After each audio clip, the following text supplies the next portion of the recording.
Hello, dear listeners. I'm your host, Genevieve Hopkins, and welcome to episode 19 of the Wheel and Cross podcast.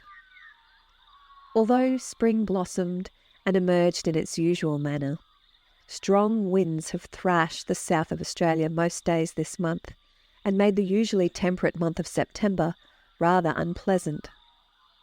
The wind and illness didn't stop me from celebrating Eostre and Spring Equinox on Sunday, although things didn't really go according to plan.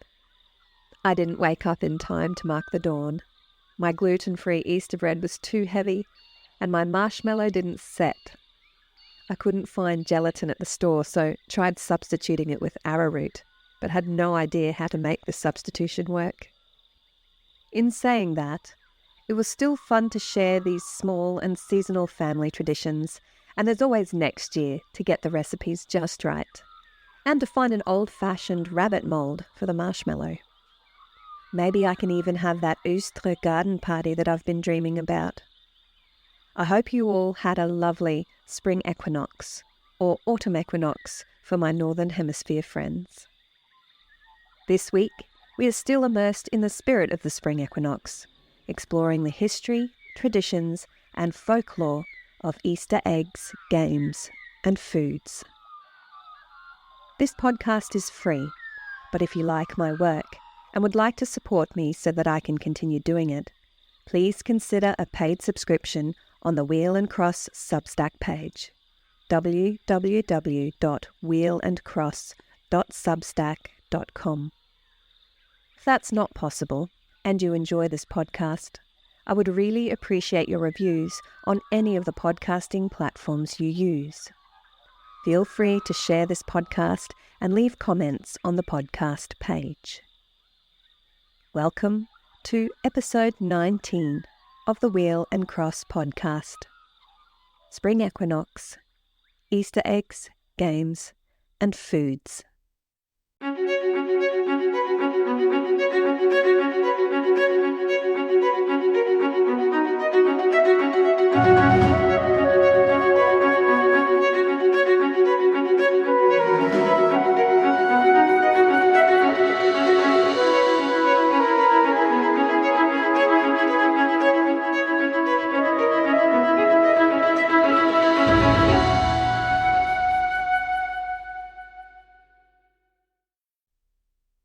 As always, I would like to acknowledge the custodians of these lands on which I work and live in Australia's capital region, the lands of the Ngunnawal and Ngambri people, and I pay my deep respects to their elders, past, present, and emerging, and to all First Nations across Australia.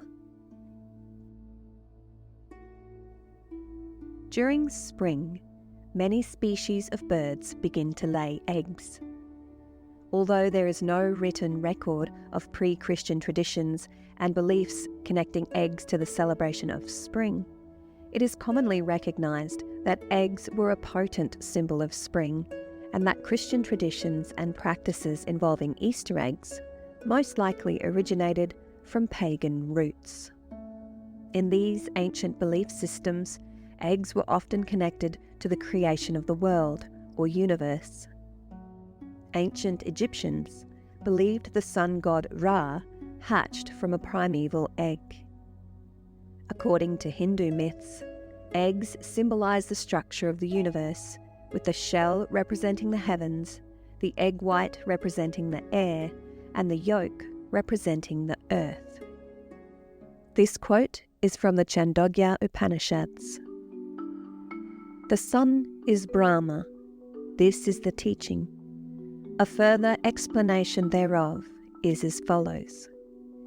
In the beginning, this world was merely non-being. It was existent. It developed. It turned into an egg. It lay for a period of a year. It was split asunder. One of the two eggshell parts became silver, one gold. That which was of silver is this earth. That which was of gold is the sky. Now what was born therefrom is yonder sun. Zoroastrians believe the egg was laid by the force of good, representing the universe, and the midway point between good and evil. Finland also has a creation story involving eggs. This is quoted from the Scientific American. Luonnotar, the daughter of nature, floats on the waters of the sea, minding her own business, when an eagle arrives, builds a nest on her knee, and lays several eggs. After a few days, the eggs begin to burn, and Luonnotar jerks her knee away, causing the eggs to fall and break. The pieces form the world as we know it. The upper halves form the skies, the lower the earth. The yolks become the sun, and the whites become the moon. Eggs are particularly important in Slavic mythology. One myth, related to the widely worshipped sun god Dazbog, tells that birds were the chosen creatures of Dazbog, as they were the only beings that could come near him in the heavens. Their eggs were considered magical objects and the source of life, and they were honoured during spring festivals.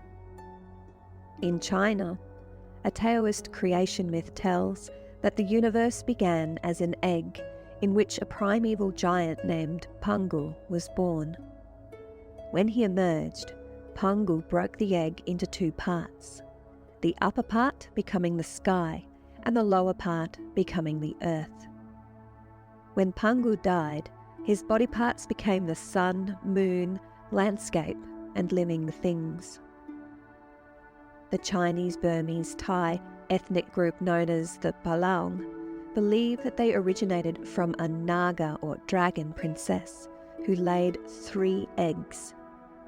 The Chin people of Burma, Myanmar, and India believe that they originated from the egg of a great crow. In the 1st century AD, the symbol of the phoenix was adopted by early Christians to represent the resurrection of their God and prophet, Jesus Christ. The phoenix was a beautiful mystical bird that was said to live for hundreds of years until it died in flames and rose again from its own ashes, or in some stories, from the egg it laid before its death. The depiction of the phoenix as a symbol of Christ's resurrection was replaced by the phoenix egg. Many scholars believe that early Christians in the Middle East and Mesopotamian regions borrowed Easter traditions and practices from the Persian or ancient Iranian celebration of Nowruz, now meaning new, and Ruz meaning day. Nowruz was the Zoroastrian celebration of the new year at the spring equinox, which is still celebrated by Persian, Iranian communities and their diaspora. During Nowruz celebrations, special items were placed on a ceremonial table called the Haft Sin or Haft Seen table. Haft means 7, and Sin or Seen is the Persian word for S, to attract and represent positive attributes for the new year, including sabze, which is grass or sprouts, symbolizing rebirth, seer, which is garlic, symbolizing health, medicine, and protection against evil, seeb, which is apple, symbolizing health, family, and safety, sirke, which is vinegar, symbolizing patience and wisdom. It replaced sharab, which is wine, which is forbidden under Islamic law after the Islamic conquest of Persia. Sunjad, which is dried oleaster or wild olive, symbolizing love and affection. Sumac, the spice, symbolizing the sun, sunrise, life, and prosperity. And samanu, which is boiled ground wheat berries, symbolizing happiness and the sweetness of life. In addition to the 7 sin or seen items, a mirror, a holy book, either the Islamic Quran, the Christian Bible, the Zoroastrian Avesta, or any other holy book depending on the family's religion, and candles were often placed on the table, as well as colourfully dyed and decorated eggs. Early Christians borrowed heavily from Middle Eastern cultural traditions, including the egg as a symbol of resurrection. Christians began to dye their eggs red for the Paschal or Easter season to represent the blood of Christ, and this tradition is still practiced in the Greek and Eastern Orthodox churches. During the First Council of Nicaea in 325 AD, the practice of long fasting, similar to the Islamic fasting month of Ramadan, was standardized. It began in late winter and lasted 40 days in order to honor Christ's fast of 40 days in the wilderness, as recorded in the Christian Gospels. It also served as a physical and spiritual cleansing after the excesses of the Christmas season. This practice was eventually called Lent, from Germanic roots referring to the lengthening of days and the coming of spring. Lent is not a complete fast, but commonly involves the exclusion of oil, meat or meat products, dairy and eggs. Eastern churches still maintain strict fasting, but many Western churches have relaxed the Lenten restrictions, allowing people to choose what foods or even activities they wish to restrict during Lent. Shrove Tuesday, the day before the start of Lent, is known as Pancake Day in English-speaking countries, Mardi Gras or Fat Tuesday in French-speaking countries, and Carnival in Portuguese, Spanish and Italian-speaking countries. It is a time for celebration and for cooking and eating dairy, milk, cheese and butter, and egg-based foods such as pancakes in England, crepes or crêpe in French, or blini in Eastern Europe, in order to use up stores in the lead-up to Lent.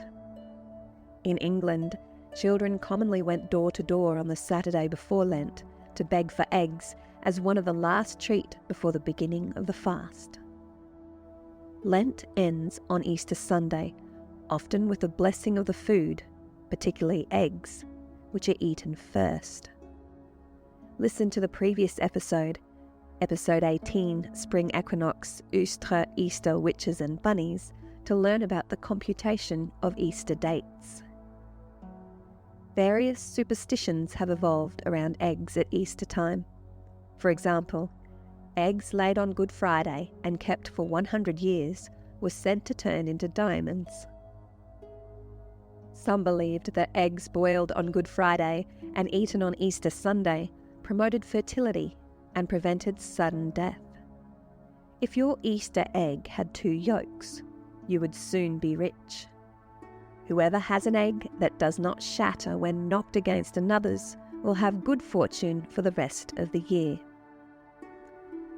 Eggs, which were still being produced by chickens throughout the Lenten season, were often hard-boiled in order to preserve them through the fast until they could be eaten at Easter. Eggs were also blown, their contents blown out through a small hole in the shell to preserve the shell. Both blown and hard-boiled eggs were frequently decorated. The decoration of eggs was not necessarily connected to Easter and is thought to have begun as far back as the Middle Stone Age, with designs etched onto the surface of eggshells. Engraved ostrich eggs found in Africa date back 60,000 years. Gold and silver representations of ostrich eggs were commonly found in ancient Sumerian and Egyptian graves and were thought to symbolize nobility and connection to the gods. Intricately carved ostrich eggs were luxury items in the Mesopotamian and Mediterranean regions during the Bronze and Iron Ages. Eggs decorated in connection to spring celebrations were first documented in descriptions of the very old Egyptian national festival, Shan Enessim, which marks the beginning of spring, and originated from the ancient Egyptian Shemu festival. The decorating, displaying, and eating of eggs also forms part of the ancient Persian and Turkic spring equinox celebration of Nowruz, which we discussed previously. Slavic cultures have a very old pre-Christian tradition of decorating eggs during spring using various techniques such as batik or wax-resist dyeing, applique, scratchwork, wax encaustic and carving. The most well-known of these Slavic decorated eggs is the pisanki. Pisanki and other Slavic styles of decorated eggs were decorated for spring festival celebrations called Velikoden, which means Great Day, now connected to Christian Easter celebrations. However, these eggs were not originally Christian symbols, nor were they meant to be kept. Rather, they were buried in the ground to improve the harvest and health of crops, and formed part of various Slavic pre-Christian fertility practices. A Ukrainian legend says that as long as people continue making pisanki, the world will continue to exist. According to this legend, an evil monster lies beneath the world and is restrained by chains. Every year, spies are sent out to see if anyone is making pisanki for Easter. If they are, the chains around the monster are tightened. If not, the chains are loosened until the monster is released and destroys the world. Only women are allowed to make pisanki, and so the fate of the world rested on women's shoulders. There are other styles of Easter egg decorating that are common throughout Eastern European and Slavic regions, and they include krashanki, are hard-boiled eggs that are dyed one colour and used to decorate Easter baskets for blessing before being eaten or buried in the ground as an offering for good harvests. Triapanki are eggs dyed in one colour with symbols scratched onto their surface. Listovki are dyed with small flowers or leaves to create a silhouette, similar to English pace eggs. Krapanki uses the same wax-resist techniques as pisanki, but with wax stripped onto the egg in a spotted pattern, without using symbols or drawing. Pace eggs, from the Latin root word for Easter or Passover, pascha, were traditionally wrapped in onion skins over flowers or leaves and hard-boiled to give them a mottled golden stain, leaving the flower or leaf pattern. Sometimes wax candles were used to write a person's name and date before being stained. This custom was practiced in Britain and across Scandinavia. During the medieval period in northern England, these eggs were often given to performers of pace egg plays, which involved mock combat and singing. The pace egg plays largely died out in the 19th century after World War I, but are being revived in places such as Lancashire and Yorkshire. Here's a ditty often sung by pace eggers.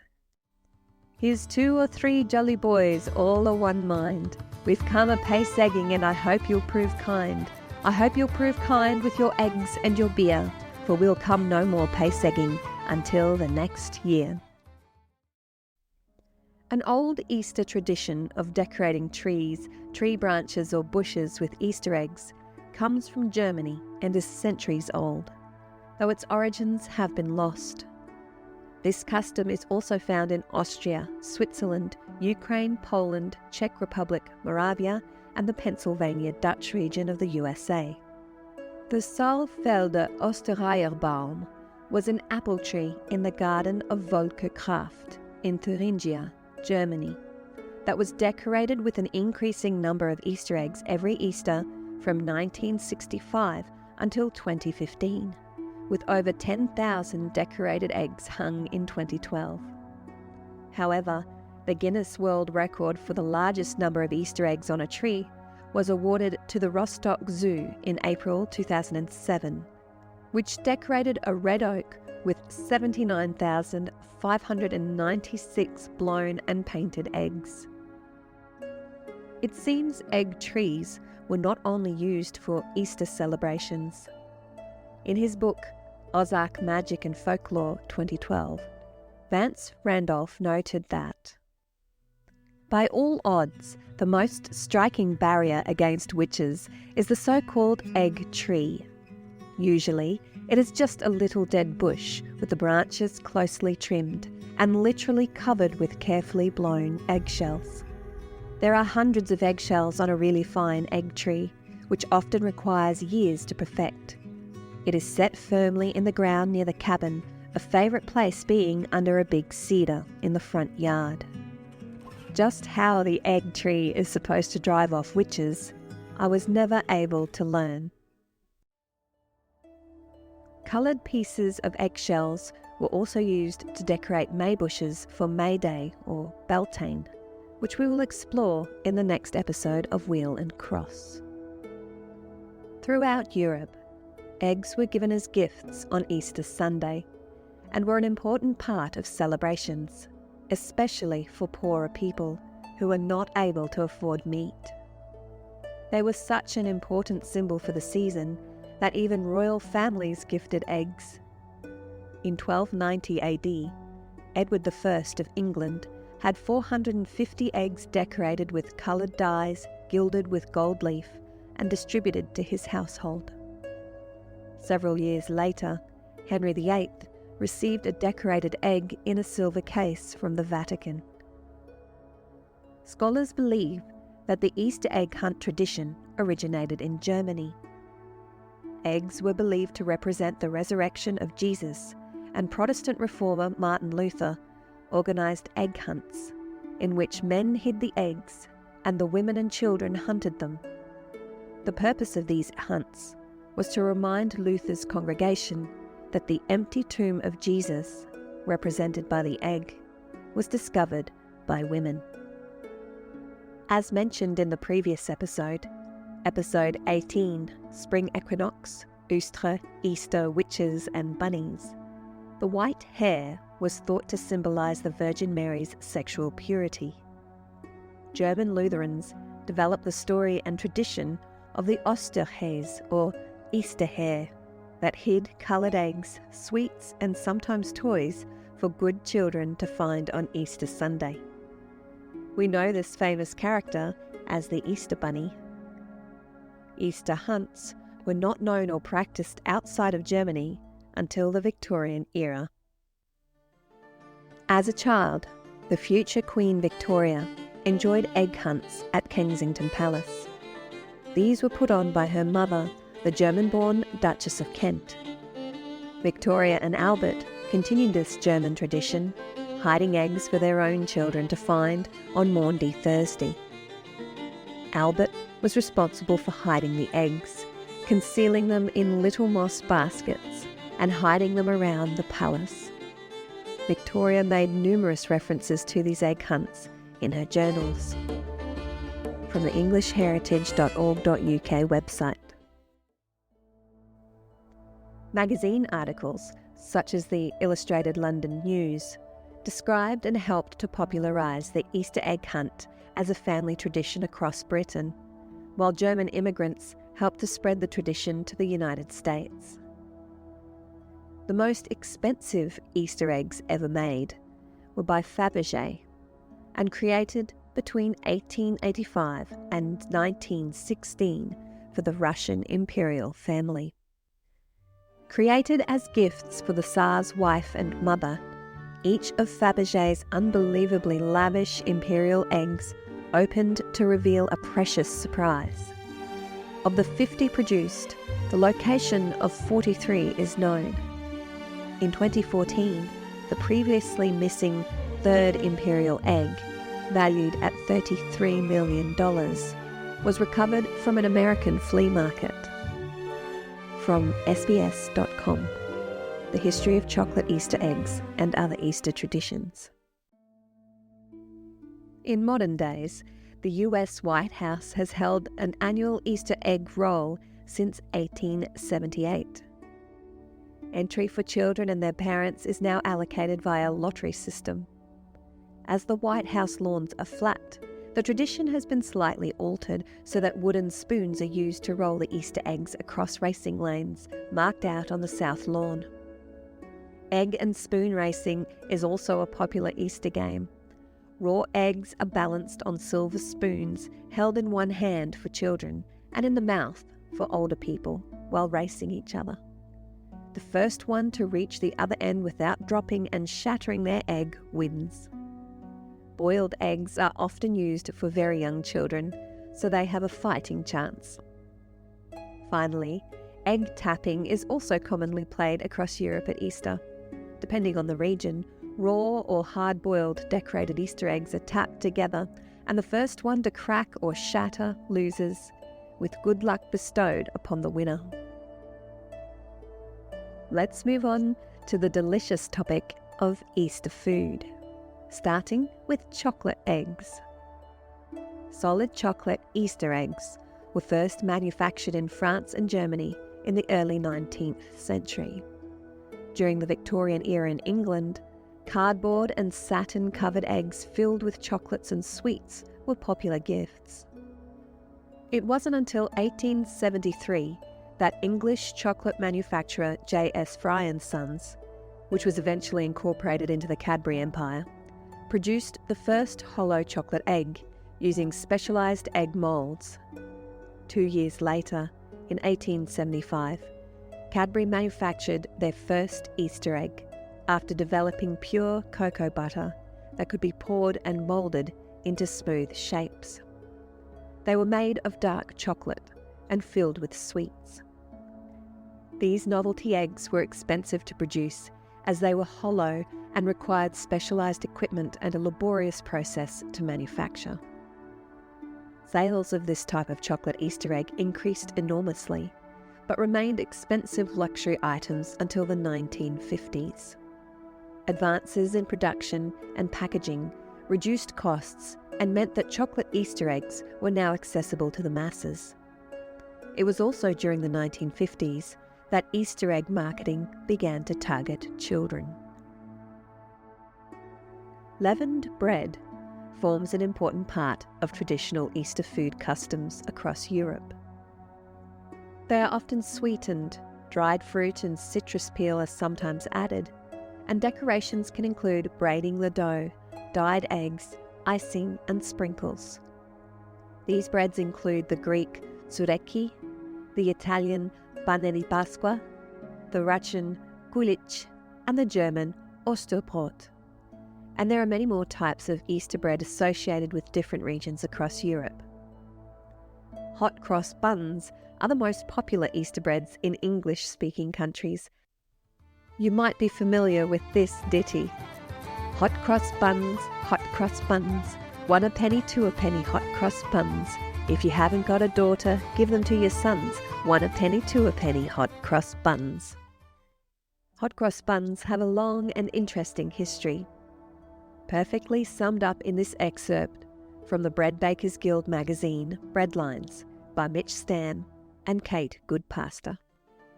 Nations, cultures and religions include bread as an integral component of religious and secular observances.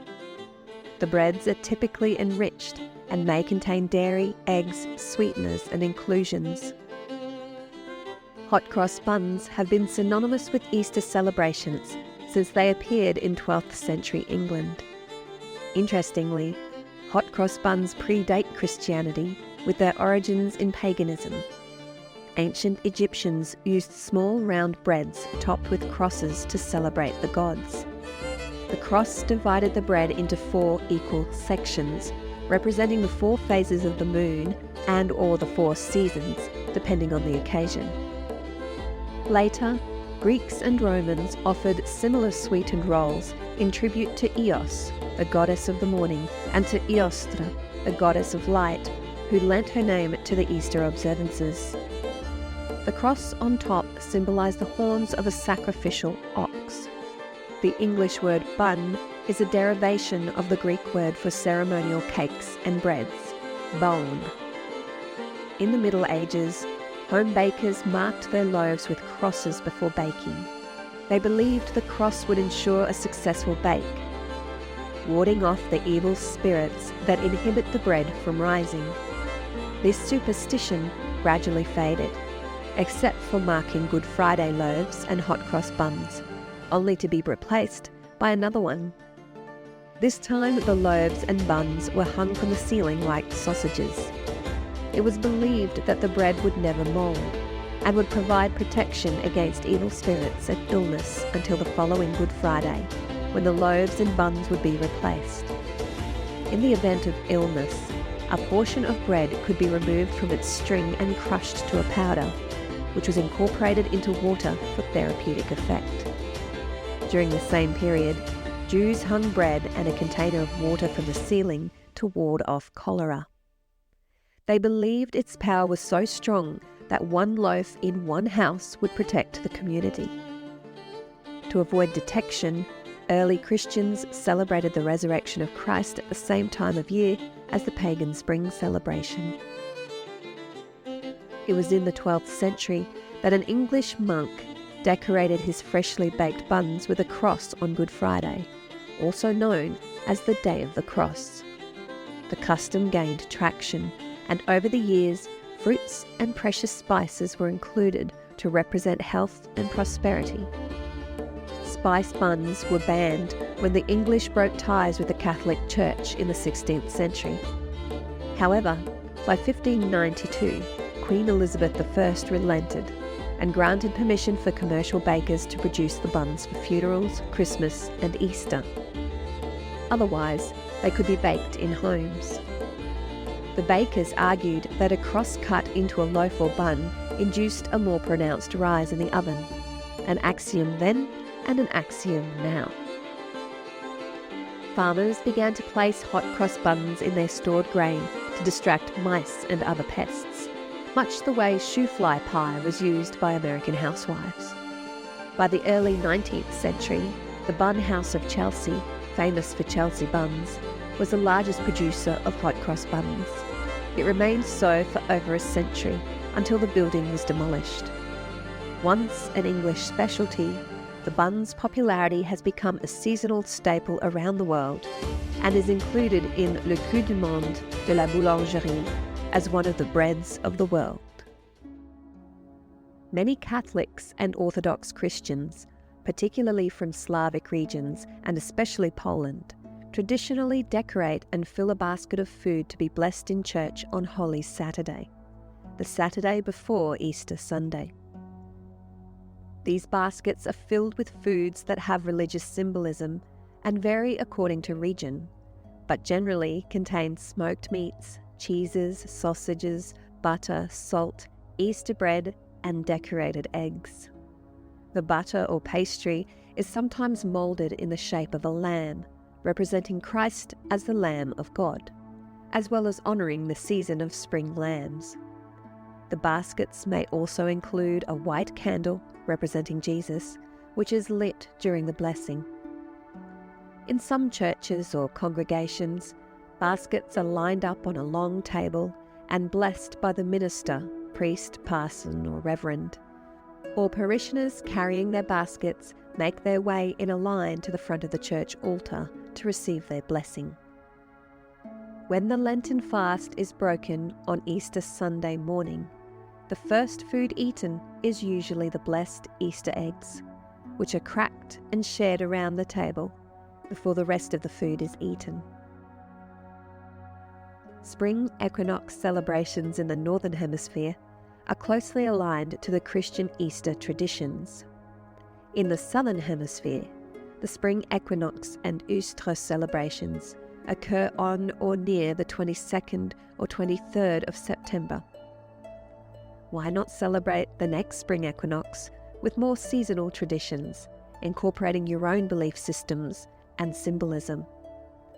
You could decorate boiled or blown chicken, duck or goose eggs in whatever style takes your fancy, from the pisanki method to simply dyeing eggs in different colours. You could decorate your home for spring with cut flowers, decorated eggs and images or statuettes of hares, eggs, nests and lambs. You could create your own half sin table with ornaments and items that have special significance for you, your personal spiritual or religious beliefs, and the season of spring. Alternatively, create your own Easter basket full of delicious food for a blessing according to your beliefs or religion, then enjoy a feast. You could organise an Easter egg hunt and play Easter egg games. Make and eat Easter food such as Easter bread, or you could go all out and celebrate a garden party with friends and family. With a decorated home, organise games like egg-based games, as well as other garden games such as croquet ball or lawn bowls, pétanque or Italian bocce, lawn darts, horseshoes or quoits, etc. Partygoers could join an Easter egg hunt. You could make and eat traditional Easter food or have a high tea, and you can always share the load by asking guests to bring a plate, or even to bring an Easter basket full of their favourite foods that represent spring. In next week's episode, we will explore how the upcoming celebration of Halloween is actually the season for celebrating Beltane in the Southern Hemisphere, and we'll take a deep dive into the history and traditions of Beltane. In the meantime, have a lovely and spring-spirited week. See you next week for episode 20, Beltane Part 1, Air, exploring Beltane Night, Halloween, and Walpurgisnacht.